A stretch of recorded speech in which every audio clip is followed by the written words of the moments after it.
أشرقت نفسي بنور من فؤادي فاتو بسورت من مثلہ، تو لے آؤ تم بسورت، ایک سورت، من مثلہ، اس کے جیسی، فاتو بسورت، لے آؤ تم اس کے جیسی ایک سورت۔ سب سے پہلے کیا اعلان ہوا تھا؟ فاتو بکتاب من عند اللہ هو اہدی منہما، سب سے پہلے کیا کہا گیا؟ اگر نہیں مانتے تو کیا لاؤ؟ ایک پوری کتاب لاؤ۔ کہاں پر ہے یہ؟ سورہ قصص میں، یہ بھی یاد رکھیے گا 20ویں پارے میں، فاتو بکتاب من عند اللہ، اللہ کی طرف سے لاؤ کوئی کتاب۔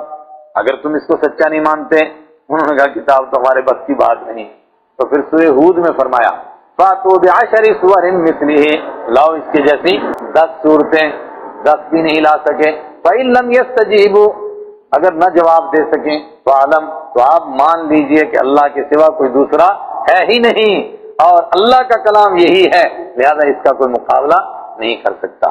تیسرے نمبر کی، چلو 10 صورتیں نہیں لا سکتے تو کتنی لاؤ؟ فاتو بسورۃ، پھر کیا لاؤ؟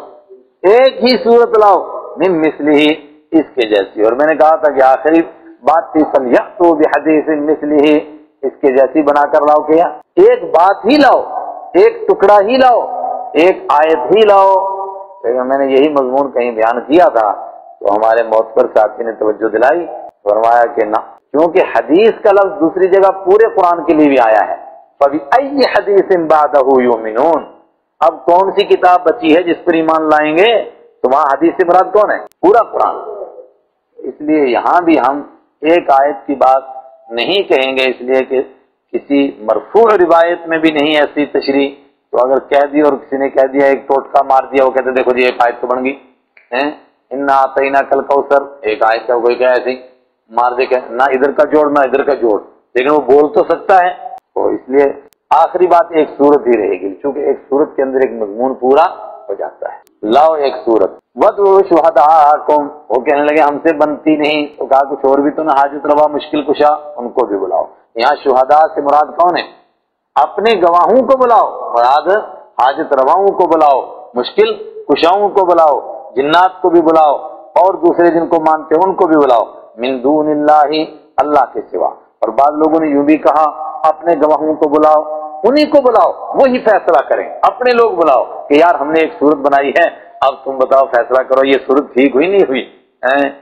اس نے بنائی تھی مسلمہ کذاب نے ایک صورت، ایک لونڈی کو دی کہ یہ دے کر کے آ فلاں جگہ کہ دیکھو میرے اوپر آج یہ وہی نازل ہوئی ہے، میں نے بھی ایک صورت بنائی ہے۔ اس نے کہا کمبخت پڑھ تو صحیح، نہ اس کا آگے جوڑ نہ پیچھے جوڑ نہ اس کا کوئی مضمون، ایسے لوگ تھوکیں گے تیرے منہ پہ۔ اس نے کہا ہاں یار بات تو صحیح ہے، بہت غلطی ہوئی، بس دفعہ کرو، مت اس کا نام لینا دوبارہ۔ وَادْعُوا شُهَدَاءَکُمْ، لیکن یہ مضمون کم اور پہلا مضمون زیادہ واضح ہے، من دون اللہ ان کنتم صادقین، اگر تم سچے ہو۔ فَإِن لَمْ تَفْعَلُوا، اگر سچے ہو، کس بارے میں سچے ہو؟ یہ کہنے میں سچے ہو کہ یہ اللہ کی کتاب نہیں ہے، یہ خود بنائی گئی ہے، لاؤ اس کے جیسی بنا کر کے کتاب۔ فَإِن لَمْ تَفْعَلُوا، پس اگر تم ایسا نہیں کر سکے، وَلَن تَفْعَلُوا، اور تم ہرگز نہیں کر سکو گے، اگر نہیں کر سکے اور ہم پیشن گوئی کرتے ہیں لَن تَفْعَلُوا کہ تم ہرگز ایسا، الحمدللہ اب اس چیز کی طرف سے آپ کو بالکل بے فکر ہو جانا چاہیے۔ خام لوگ ہوے چھوڑتے رہتے ہیں، امریکہ نے ایک قرآن بنایا جی، وہ اس نام سے آج نیٹ کے اوپر ملتا ہے، اب کیا بنے گا؟ کچھ بھی نہیں بنے گا۔ جب بھی عقل مند آدمی اس کو پڑھے گا، کافر پڑھے، ہندو پڑھے، سکھ پڑھے، عیسائی پڑھے، یہودی پڑھے، وہ بھی شرمائے گا، کیا بدتمیزی والا کام۔ آپ اس کو نیٹ سے اتاریے نا، میں نے بھی پڑھی ہے وہ تھوڑی سی جو ابھی تازہ انہوں نے تیار کیا ہے، وہ بسم اللہ ہی اس کی نہیں چلتی ہے، پڑھی نہیں جاتی ہے۔ یہ روانگی، یہ سلاست جو قرآن پاک کی ہے، دریا کی طرح بہ رہا ہے اور مضمون اپنے ساتھ چل رہا ہے، کون اس کا ہے اور کون اس کا مقابلہ؟ سارے شیطانوں نے مل کر بنایا۔ اور میں نے کہا تھا کہ قرآن کے دشمن آج سب سے زیادہ، ان کو بڑا غصہ آتا ہوگا یار ہم سے ایسی صورت نہیں بنتی ہے، بنانی چاہیے۔